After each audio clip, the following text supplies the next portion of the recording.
Hello, everybody. Welcome back here to another episode on John Chen Out to the World. Today, I have Susan Williams, the Executive Director of the Transformation Project, a Baptist woman who has a trans child, and she is here to tell us all about her experience as a mother of a trans boy, as well as a leader in the trans activist community. Thank you so much for being here, Susan. Thanks, John. It is a pleasure to be able to chat with you and your viewers today. Thank you. Yeah, I'm always honored to be able to talk to you because I'm just very captivated by your story and all the different struggles that, the religious side and then also the politics and trans issue side comes together. I think you do a wonderful job of communicating to people about your project as well as the various, the difficulties of being a mom. This is the personal side of being, a trans activist as well. Well, thank you. It's definitely been a journey, and I'm still learning along the way. Right. Same here. This is a very relevant topic for all of us here. And this community at Outed, you know how much I am passionate about this topic of gender dysphoria, transgenderism, and sexuality, especially as it integrates itself with the conservative side of things and Christianity. So going back to your childhood here, Susan, you grew up as a Baptist kid. And how does a conservative individual like yourself from South Dakota, right? It seems like you lived there for a majority, if not all of your life. What was that like? Well, I'm not only a Baptist kid, I was a Baptist pastor's kid, and my parents were missionaries as well. So once I got out of college, I went into ministry. I was the children's ministries directors for one church for 4 years and another church for another 4 years. I grew up going to church camp, and we had church Sunday mornings, Sunday evenings, and Awana on Wednesday nights. And so much of my faith was formed because of my parents and because of who they are. And so definitely have been a Christian for a long time.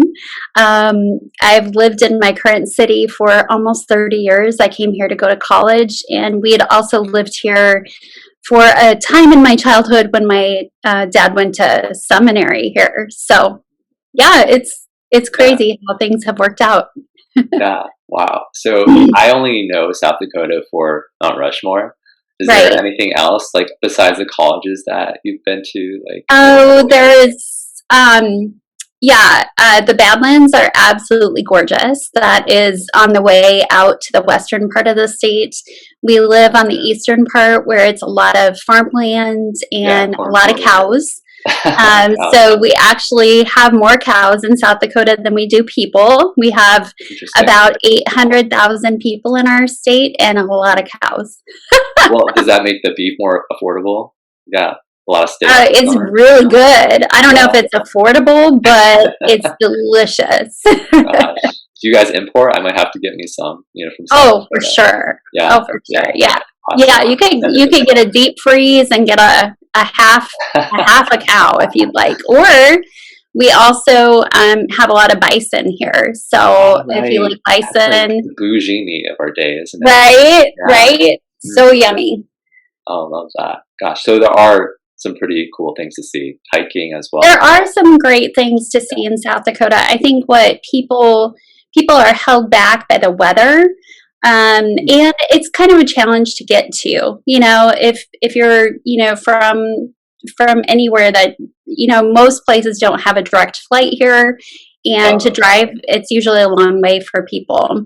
I see. But, for you, for instance, it's only 10 hours from Chicago. So, a couple days in the car, not that bad. But once you get here, it's a good 6.5 hours across the state. So, if you want to explore the whole state, you're going to be in the car and on the road a lot.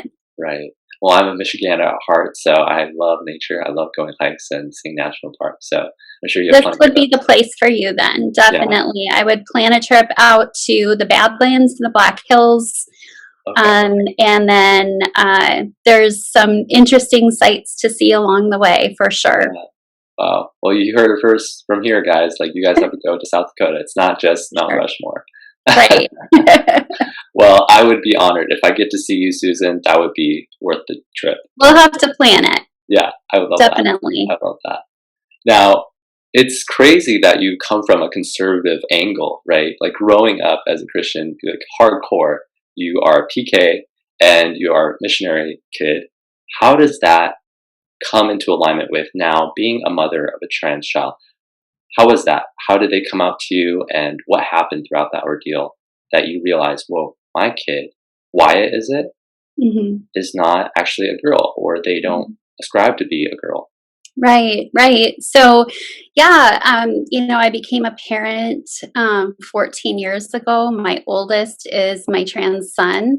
My husband and I have been married for 23 years. We have an 11-year-old daughter as well. And, from the time our child was born, we thought we had a girl. That's what the doctor said. And it was quite interesting seeing my child kind of buck the gender norms growing up. And, I didn't think much of it because my sister did the same thing. She is Right. kind of like the ultimate tomboy. She Right. is like all into tractors and, like wants to wear, she still wears camouflage and she's still out doing things that you would normally consider like boy things. Right. So I just thought, our kid was going to turn out just like my sister. Mhm. And so at the age of 3, though, I was pregnant with my youngest child, and my kiddo, who was assigned female at birth, everybody thought we had a girl. We were talking, and I said, you could be a mommy someday too. You could have a baby in your tummy, or you could adopt a baby if you want to. And my child was like, what? Like, I'm never going to be a mommy. I'm going to be a daddy. And I was like, oh my gosh, like, where did I go wrong here? How does this kid not know the difference between mommies and daddies? Like, you're 3 and you're a smart kid. So things like that kept happening. Like, just even a half a year later, we were at a 4th of July parade, and our child had wanted to be a policeman growing up, and I thought, oh, there's a policewoman. We're gonna go meet her and get our picture with her, Yeah. and just encourage my child. Like, look, women can be police officers too. Right. And so I was like, let's go do that. And my kiddo was like, why? I'm not going to be a policewoman. I'll be a policeman. I was like, okay, this is so strange. But I just kind of laughed it off and shook Right. my head like, oh, silly kid, But it was on and on and on. Things like that would happen all the time.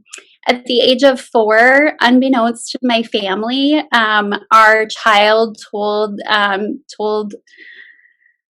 his best friend. He's like, I'm not a girl, I'm a boy. And the best friend was like, okay. But of course, the best friend went home and told his parents.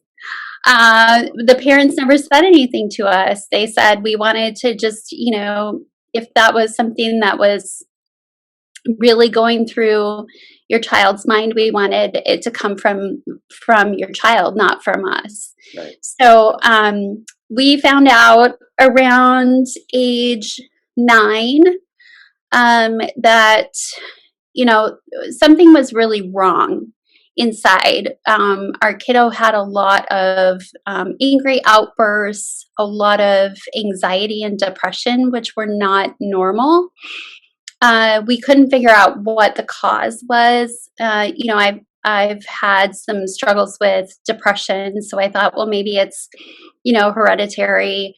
Right. I didn't know. There was nothing going on in life, no bullying. Had a stable family life, doing well in school. There was just nothing going on that would explain all of those symptoms. So we went into a Christian counselor, and she did some assessments. And after a while, she said, your child is suffering from something called gender dysphoria. And I had never heard those words before. Right. I had no idea what was going on. And I said, well, what's that? And how do we fix it? Like, how do we get rid of it? And she said, I really, I've never, done much with this at all. I can give you some books to read. So we continued with some therapy. We had our kiddo journal. We had him go to talk therapy, and spent a lot of time in prayer. Of course, like let's leave it to God to really Yeah. just leave it to God. So we were in that process for about a year. And then our child wrote us a letter that was, for a fourth grader, writing an 8-page letter was like a big deal. And the letter was when he was 10, and the letter said things like, I can't do this anymore. I can't be a girl anymore. I need help. I've always been your son. I've never been your daughter. Please help me. I can't do this without you. So really, basically a cry for help, asking us to understand and to help him to be himself. Right. And that was a really pivotal point for me. It was the worst day of my life, for sure. Getting that letter and seeing the kind of trauma our child had gone through, but also knowing what the future could hold. Because in this last year, while we were going through counseling, I was kind of like doing a little bit of, what is this? What does this mean for us? If this is real. And I was seeing a lot of hatred and violence towards people that identified as transgender. And I was just like, yeah, we're not doing that. Like, that's too scary. Like, Let's not live that out. Yeah, like I can't let my child go through that. As a mom, you just want to protect your children from everything, and seeing that the world was not going to be a safe place for my child, if this was really a thing, I was like, we're not doing that. And so in my head, I was in denial. But my heart was just like, I knew that there was more to it, and that this was like going to be really intense. And so we spent a lot of time in prayer. We, once we got that letter, we decided to, look for someone who was an expert in this as far as like therapy goes. Our therapist is wonderful and she's amazing, but we needed somebody who has worked with people before, like who knew what this was. And so we were really thankful to find somebody in Sioux Falls here that is a WPATH certified therapist, and WPATH is the World Professional Association of Transgender Health. So we were able to go through lots of assessments with that therapist. Our whole family went through assessments. The teachers at school did, our child did, grandparents, anybody that knew the child had to fill out forms, and we did a lot of family therapy to talk about things. And really, through that time, the only thing that kept me going was my faith. I was at a point of just all I wanted to do was research and read and learn more about this, because I hadn't had any understanding whatsoever about transgender. I'd never met a trans person that I knew of, had never been active in the LGBTQ plus community at all. So it was all new to me. So, really, like, I wanted to learn everything. So I read 20 books in 6 weeks. I read hundreds of articles.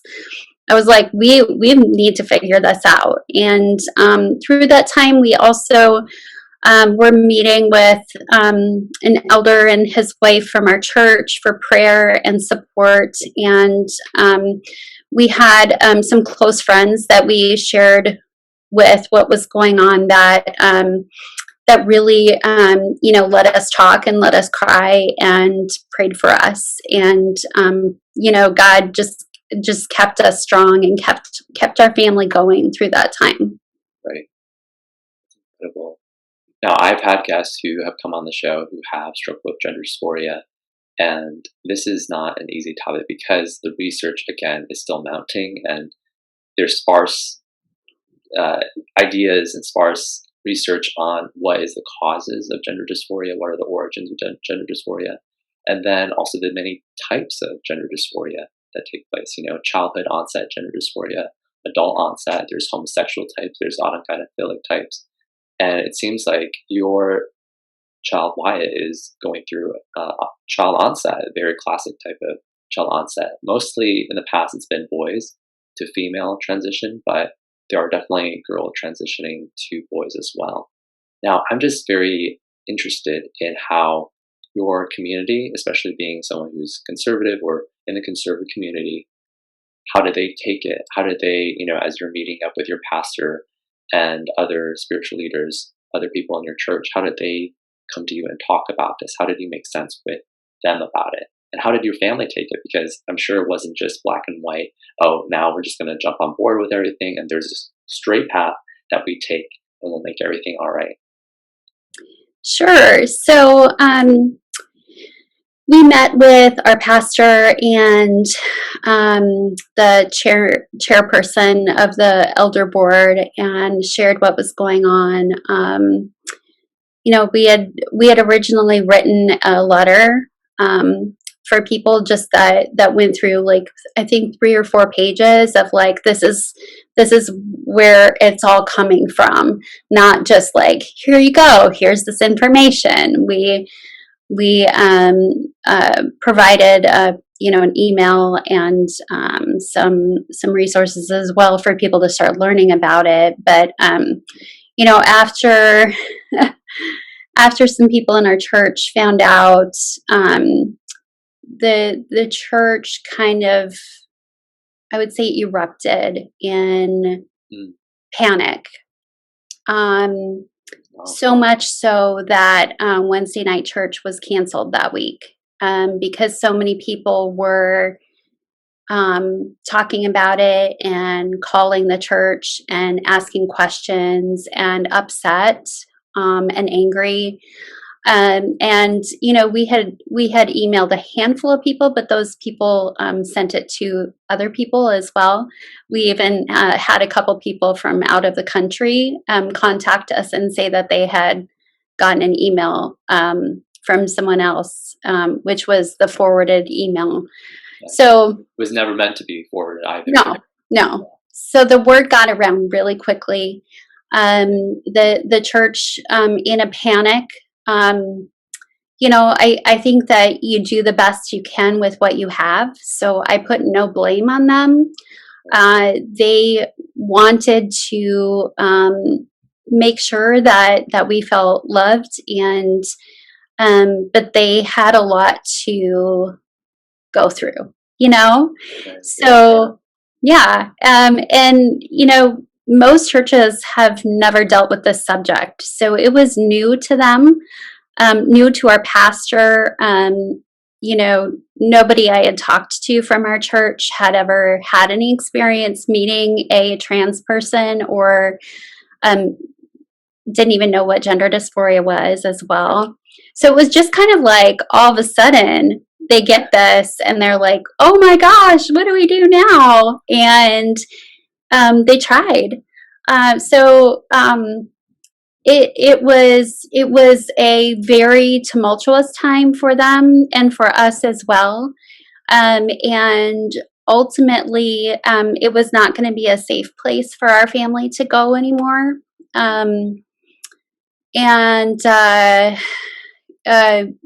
We still have several relationships with people from the church, but that church is where I was the children's ministries director for 4 years, and then we stayed on because it was our church. When I had quit for another career, like 16 years ago.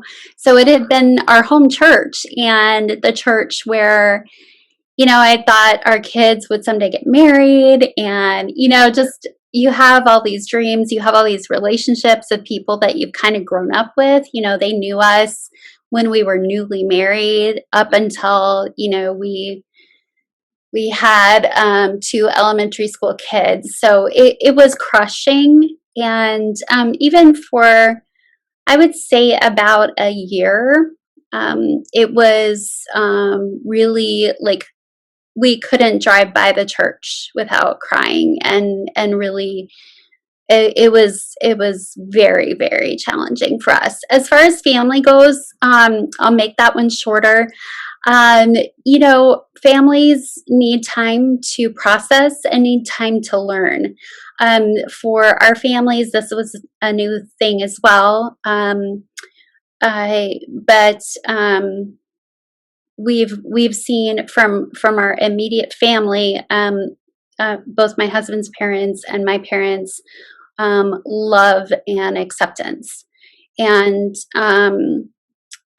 my my parents, I was very concerned as far as how they would take the news. And I really, in my head, I had the worst case scenario of what they were going to do when they found out. Right. And it turned out to be... What do you think that they were going to say? Oh my gosh. I really thought my dad would just freak out, and my mom would have a heart attack and die. I mean, and that's honestly what I thought. And it turned out that it wasn't that at all. It was pure love. We have a lot to learn, but we love you, and we love Wyatt. Right. So, yeah. It's incredible. Yeah, we've got some extended family that doesn't feel that way. Mm-hmm. But they're not people that are in our daily lives, so it's a little bit easier. But I know there are a lot of people that have trans kids that grandparents and aunts and uncles and cousins are just completely against it and kind of cut you out of the family. So it's my situation is not normal at all to have that kind of feel. Yeah, I would say I'm impressed by how your immediate family took it, especially being a pastor's kid, your dad being a pastor, and dedicated missionaries themselves. Yeah. Like, given the Baptist background, you think about Boy Erased and all the different rhetoric out there, trying to exercise spirits, of homosexuality and so forth. Mm-hmm. Sometimes you put yourselves in dangerous situations too. I'm glad that your parents were understanding, your immediate family were coming around you and praying for you, supporting you. Now, Definitely. It's not as easy, given some of your more distant relatives and other families, they will have trans kids and even gay kids, right? Kicked out of the home or disowned, and really sad set of experiences. But I'm glad that you managed well enough, it could have been a lot worse, and you realize that. I definitely do, and I see that a lot. So, yeah. Very thankful, very, very blessed that I think God had been preparing our hearts all this time. So we just felt very, I don't know, when you're praying and when you just feel that God is just there and all over the situation. We felt that. Wow. Praise God for that. Mm-hmm. Now, what made you want to start a transformation project like this that you have done? How did you get the people together? What was the main conception? What's the idea of the mission? Yeah, so probably about a year after we went through this as a family, I just was reflecting on the fact that there was nothing in South Dakota to support us. There were no resources, there were no support groups. very little people had any knowledge about gender or transgender. Right. And There's so, probably more cows with gender dysphoria than people, right? right, and we would never know because they can't tell us. Yeah, I decided to start just like a community group for families that had trans kids. And the funny thing is, I didn't even know any families that had trans kids, but I knew that if we built it, they would come. And I had gotten the word out to some therapists in town. And, what started as like one dinner with like 2 people turned into like 50 people in my basement a year later. And so we met monthly for education. We always had somebody come in and speak to us. We had like community, just fellowship with each other.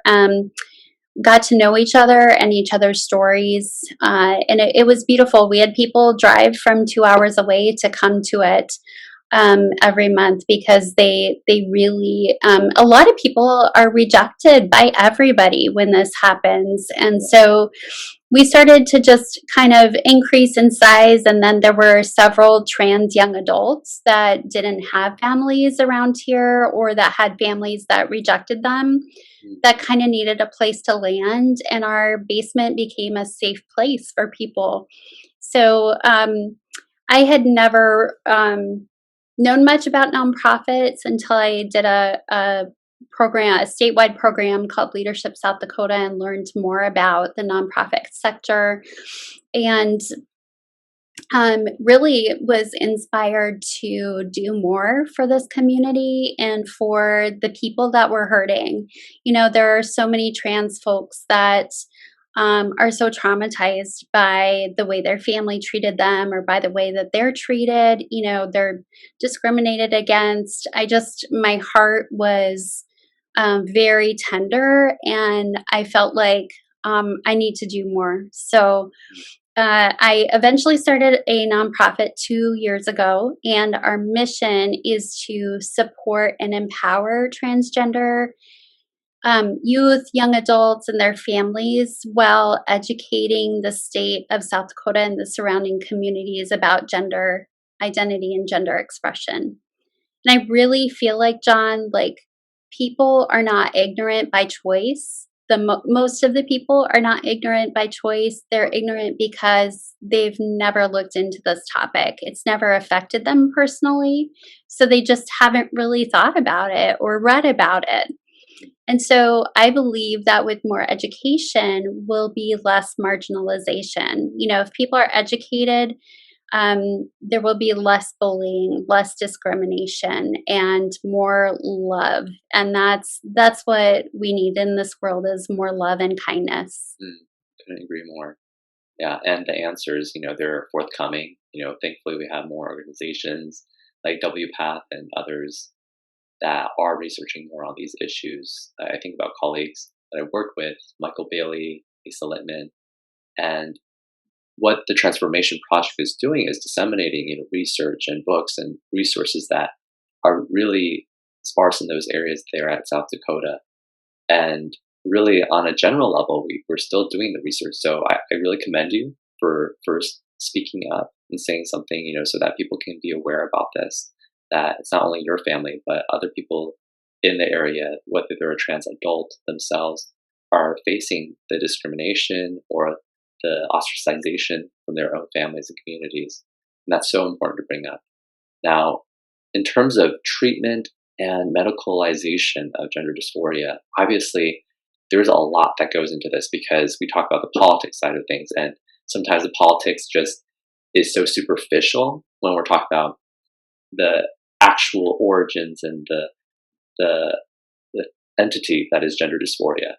And they don't necessarily understand that this is something that is not always well studied or agreed upon, what is gender dysphoria and how to diagnose it. And so I think there are plenty of people who are more of the activist, trans activist types, unlike yourself, where they are non-binary individuals, right? And how do we make sense of non-binary and fluid identities alongside of you are essentially a girl, you are essentially a boy. There is an essence, a spirit in you, or your brain, if you're more of a neurologist in favor of neurology and neurological explanations, that those are what makes you a boy and a girl, right? So you have more of a Gnostic dualism of body and mind, and that there is some unknown entity that you feel that makes you a boy and a girl. And then you have, again, within the same kind of trans umbrella, the explanation about how people are fluid. On Monday, Wednesday through Friday, you can be a boy, and then on the weekends, you could feel more like a girl. So how do we validate every individual? But how do we come to a sense of truth? And what is that truth for your group transformation project? Like, what is your philosophy about trans identities and gender? Like, what do you believe makes someone a boy and a girl? Sure. That's great. I love what you said about essence. When we were telling our daughter, who was 7 at the time, we, my Wyatt and myself sat down with my daughter, and Wyatt we had not done a social transition. We had not changed his name or his pronouns at all. But we had, done many weeks after the letter. So we decided to talk to our daughter about it. And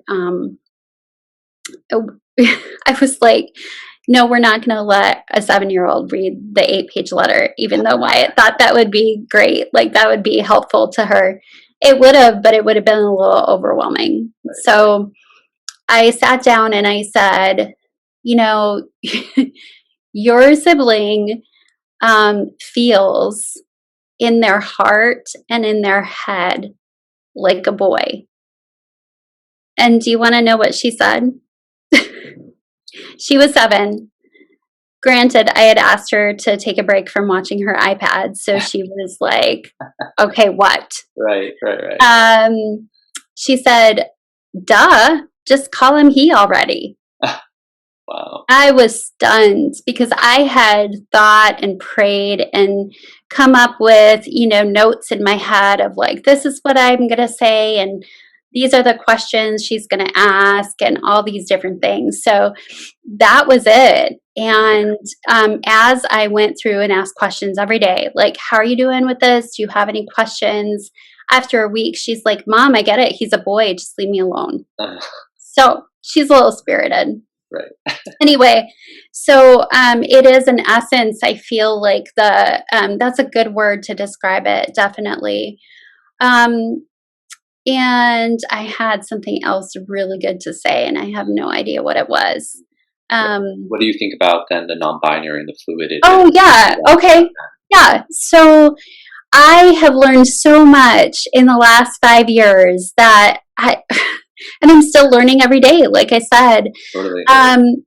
One thing that I've been learning about is kind of the construct of gender and how in America, how we have viewed gender through the years, and what kind of things have, what kind of like guidelines have been set for girls versus boys. And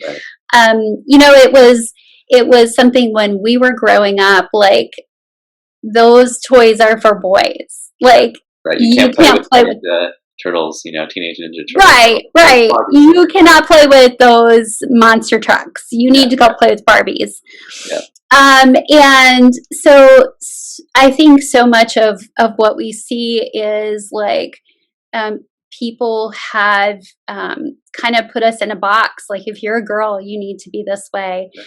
And so when I talk to non-binary people, some non-binary people, because, if you meet one trans person, that's all. You've met one trans person. They are not the total of trans people. Each person is their own individual.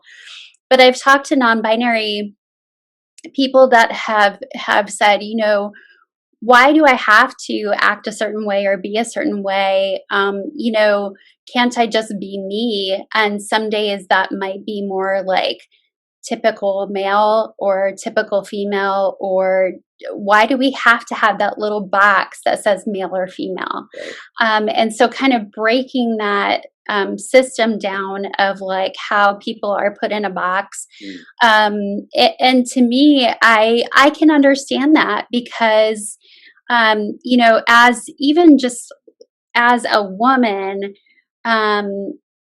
wanting to go into ministry. I mean, that was my desire. It was my desire to, go into ministry, and having boxes put around me that were constraints of like women can't do that, and that's just not done, and biblical teaching and right. Yeah. So I could understand, like, yeah, we sometimes we don't want those constraints around us. And so I'm seeing a lot of younger people, even kids my daughter's age, she's 11, just, be you.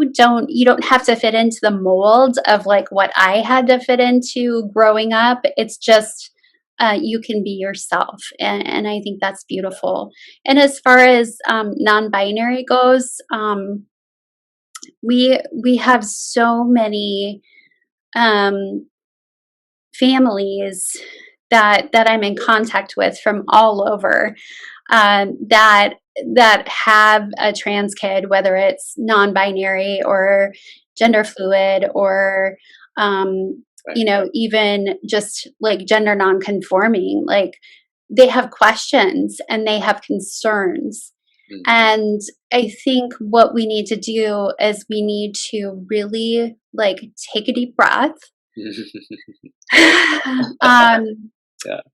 pray that God would really open your heart and your mind to what He wants to do with you, and to also just increase our capacity for love. So when somebody comes to me and says, "Hey, my kiddo is non-binary," I'll say, "Tell me about it," because a lot of times people need a person to talk to that's safe. Because I mean, even for myself, like starting out as a parent of a trans kid, I wasn't going to go like put that on social media, because that opens you up to so much awful stuff. So how do you find other people to connect with who've gone through it? So that's kind of what we've done in South Dakota. We have a connection, an online community where we can ask each other questions and go through things together. I mean, we have new parents that say, "Hey, I'm so new to this. You're just going to give me time to learn." And we're like, "Great, take your time, learn as much as you need to. We're here to answer questions or to, just be here to talk." So yeah, it's been beautiful.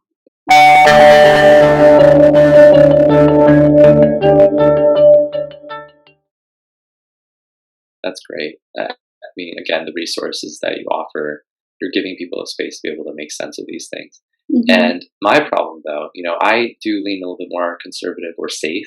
I use the word conservative, being safe, on the tradition of gender and what it means to be man and woman, and even non-binary in our culture. I feel like our zeitgeist, our culture today is be the real you, but also remove all the barriers and fettering of tradition, and even sometimes what I believe to be science, right? So what we have long believed and held true to be is the biological male and female dichotomy. And we can always, criticize that and see like, oh, well, there's intersex people. How do we make sense of that? In my view, that is a developmental disorder and sexual disorder, right? That's how people have long viewed it.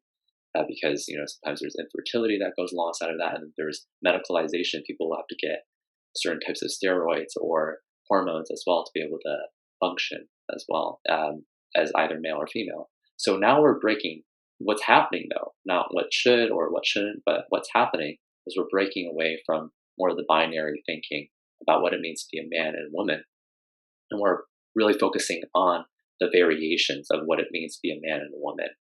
And I think, oh gosh, this is such a rich topic. We talk about family dynamics and, the breakdown of patriarchy and what we hold to be true and beholden as the male prototype, in our society, and then also the female prototype, all these, beauty standard critiques, like we can't be any of those things. We can't be a size 0, and we can't have like these luscious lashes and hair and so forth. So should we eschew all of that, right? Because we can't live up to those standards. So what I kind of am a bit weary of is, should we throw the baby out with the bathwater? Should we just throw away the binary? And I don't think that's what you're saying necessarily, but we have to make sense of it. And what's confusing right now is we bring in people who are also seeing a lot of negative impact or consequences from transitioning themselves. So two things can be true at the same time, right? I believe Susan Williams is really a virtuous individual who cares for their son and other people who struggle with their identity, with their gender orientation. But then there's individuals, as described in Brian T. Anderson's book. TWT is a pseudonym that they use. And they talk about how they were bullied and they didn't really know how to make sense of their maleness growing up. And it was only in therapy, actual counselor, not a gender specialist, but switching from a gender specialist to a therapist, trying to pull that out and understanding that I was disembodied, right? Like there's a type of disorientation with my physical body. I was not okay with my body because society said it was bad. You're not as tall or as buff as you need to be as a man. You're a whining little sissy, And so I've gotten that, I've come out about my sexuality, and we need to be real about that. What is happening with people like TWT is that they came out of their transition after 20 years of trying to transition to become a woman, socially as well as medically. They say here that they're having some little contentions, of thought about why the ideology within the trans framework is not actually as stable as it seems. It says in Brian T. Anderson's book, he points out the confusion of trans activists on the subject of gender identity, which they describe as permanent, but it also can be fluid, and it can also change, but it doesn't change, and there is no real kind of consistency in the whole ideology behind it. So they're going on, TWT, whoever that is, to get their clinical psychology PhD and hopefully add more to the research that's available. And then you have people like Carrie Callahan and others who say that there was a type of dissociation, even misogyny in our culture where she didn't feel like it was safe or accepted being female, and that was looked at upon as being lesser. And I can fully understand, I think you can understand that, Susan, where our culture at least premises, right, this idea that women are valued less. Whether you agree with that, whoever's watching or not, I think we can have a general appreciation that historically speaking, that women weren't afforded the same rights, voting, occupational, otherwise. And that has debilitating, I think, effects sometimes around how we talk about these issues, about equality, about what it means to be man and woman. And so what would you say then when we're making sense of some of the poor outcomes of transitioning, when you have people like TWT, and there was even a 60-minute interview recently done with Leslie Stahl, and when she interviews these individuals, people who are pro-transitioning, gender specialists themselves who have transitioned, and then also people who have detransitioned, young individuals who have removed their testicles, removed their breasts, and now they're regretting it. And they might have only gone to a gender specialist for 2 visits, and then they got hormone therapy, they got their estrogen, or they got their T, that is short for testosterone. So what would you say to those who are in the detransition camp? They're not against anybody, perhaps, who are transitioning or who genuinely experience gender dysphoria and trying to find a route out of it. And how do you make sense of those who are saying, this is going bad, like Dr. Lieber over at Oregon, who's saying like she is a gender specialist herself, and she believes that people are not gatekeeping enough, and that gender specialists, especially who do not maybe follow the WPATH regulations, are experiencing an influx of people who are confused about their gender, and then just giving them hormones willy-nilly, right? Like, how do you make sense of that when you have had these positive experiences with transitioning? Have you had any bad experiences with transitioning? Has there been anybody who came up to you and have said that? Good questions. So I will back up and just preface that I have not read Brian's book, but thank you for sharing a little bit about that. I personally have experienced one person out of all of the hundreds of people that I've met. And that person's situation was very intense. A young trans woman that's in her mid 20s that was kicked out and living on the streets, and lived on the streets for a year and faced such horrific violence and all sorts of awful things that they decided to detransition to be able to have a home and go back to their family. So that person through the year 2020 lived at home, was suicidal, all sorts of, just very depressed, but still insisting, nope, I'm not that person anymore, because if I am, I'll get kicked out again. And just recently moved back out on their own, and was able to find a friend to live with, and is living as herself. So that's my one experience. Yeah. Now, I know that there always are going to be people on the margins, and there are going to be people that there are always going to be people that have detransitioned and share their stories. I personally, though, haven't met any of them. Now, each person's going to have their own individual story. It could be that they, their therapist wasn't gatekeeping and just said, "Here you go, do this." I did talk to somebody that had never been trained in anything to do with gender, and was talking to, like, their first visit about surgeries. And I heard about this and was just appalled, because that's not even, you don't go there. Yeah. That's something, I mean, you need to work through a lot of things, and you need to talk about a lot of things. And sometimes it takes time. It takes the proper assessments to figure out, the type of gender dysphoria, or if it is gender dysphoria, or maybe it's something else. And so I hear stories, like, nationally about things, and it breaks my heart, because, we need to definitely keep in mind that each transgender person is an individual, and they have their own individual story, their own needs, their own journey. And we really want to hook them up with somebody who has the experience, who has the knowledge, and who's really doing things, like, in my head, like, procedurally, like, you start here and you don't go from A to Z, you go from A to B, right? And from what I hear, that's not always happening everywhere. So I don't know if that answered your question. Yeah, I think you do take a very reasonable approach. Like, there should be a set of procedures. And something that I've been reading from a future guest, actually, who will come on, so keep an eye out for Dr. Steph Schuster. And they are trans, they go by they, them.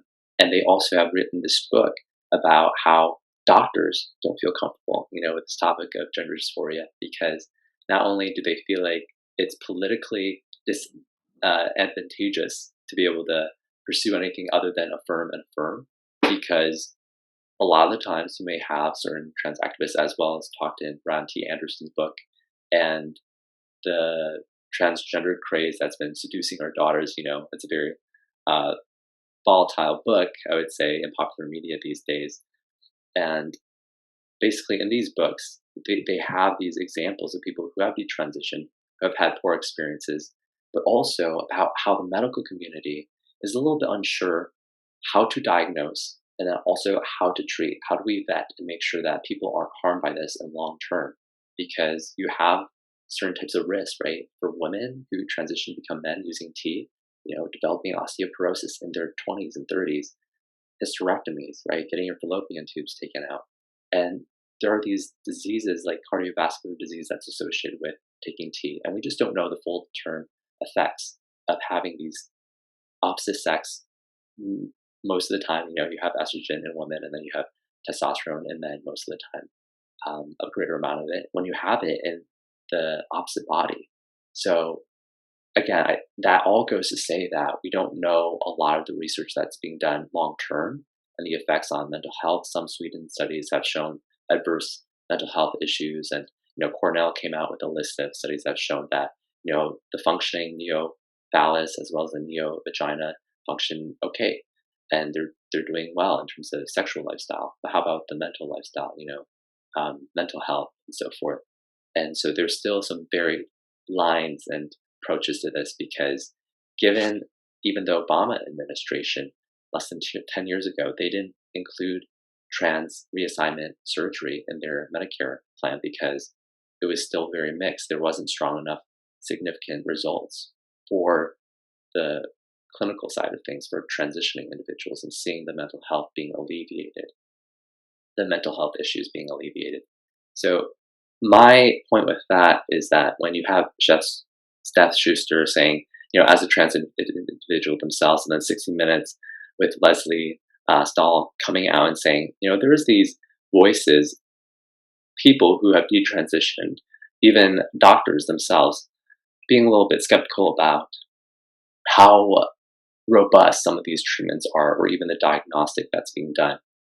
Are you being able to mitigate that? Are you bringing resources saying, like, these are the risks? And I hope that people know, like, we're not just here to say, hey, you want to become a boy, be a boy.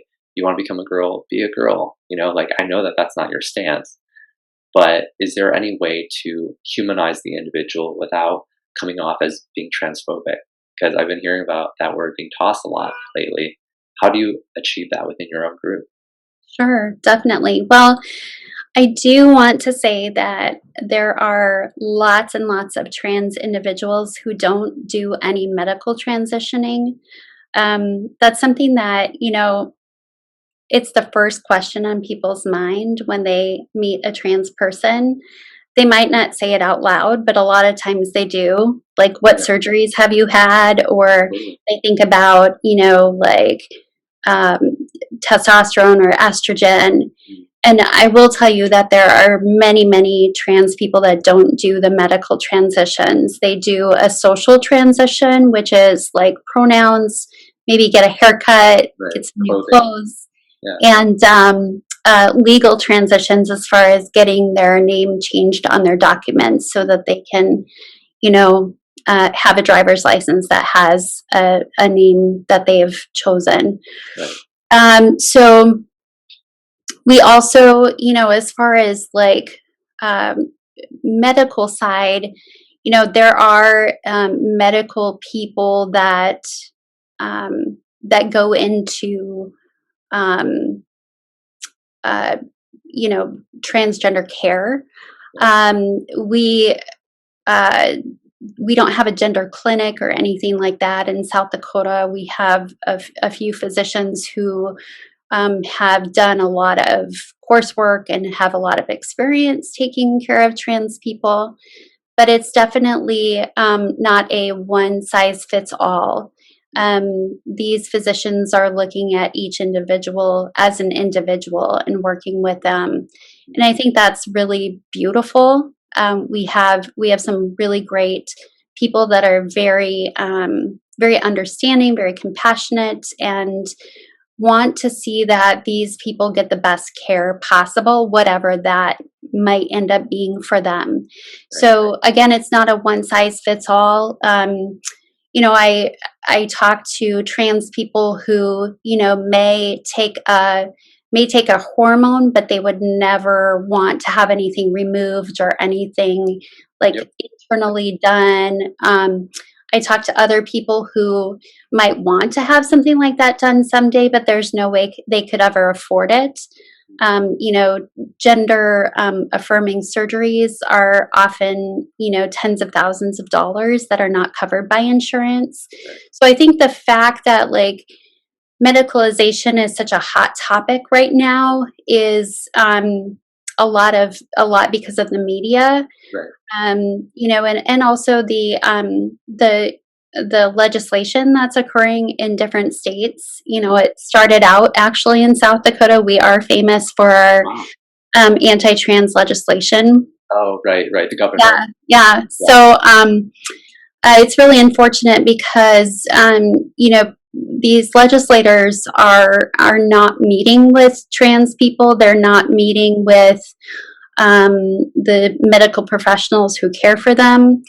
They're getting fed some information from people that have an agenda and have a lot of money and a lot of power.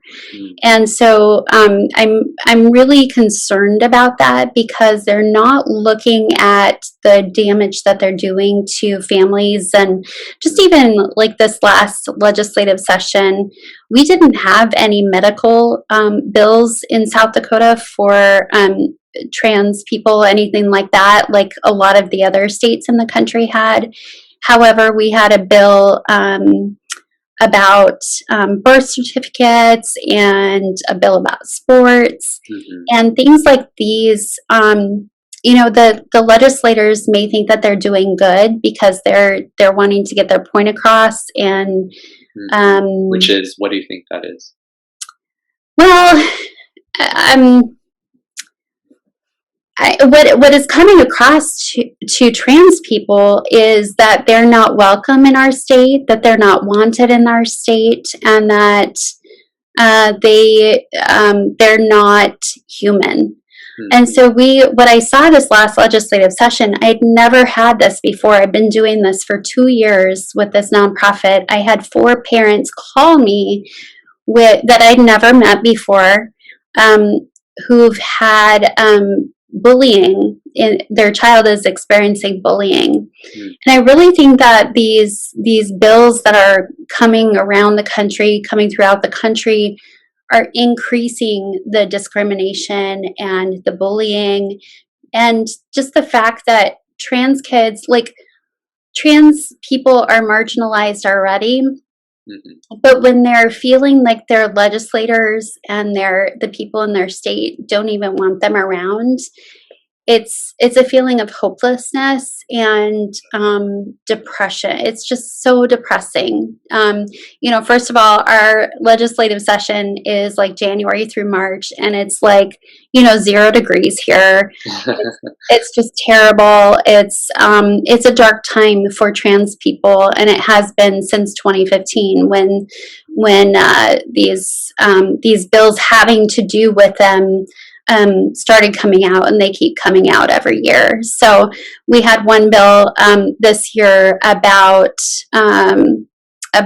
trans girls in sports, and a lot of states had that bill, but we have 0 trans girls in sports. And so it was a topic that they spent many for South Dakota. You don't have any trans girls. 0, yeah. So it's kind of like a preemptive move. Is like, well, right, yeah. And so it ended up taking a lot of time in the session, and it was kind of a big deal, national news quite often.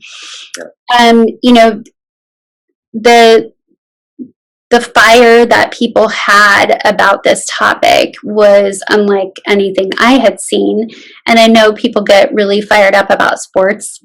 But it's just tragic that it's making trans people and people that are dealing with gender dysphoria, or people that are gender nonconforming or non-binary, just making them feel worthless. And so that's what I really get upset about, is the long-term mental health effects that these things are having on our kids.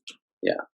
It's, again, like, the more that we talk about this, I feel personally confuddled, and perplexed by it because you have people who want to remove the stigma, within the trans activists and LGBT community, and there's already a divide that's growing sometimes between the LGB and the T because they feel like you're transing us away, you're erasing us by transitioning us to fit the binary.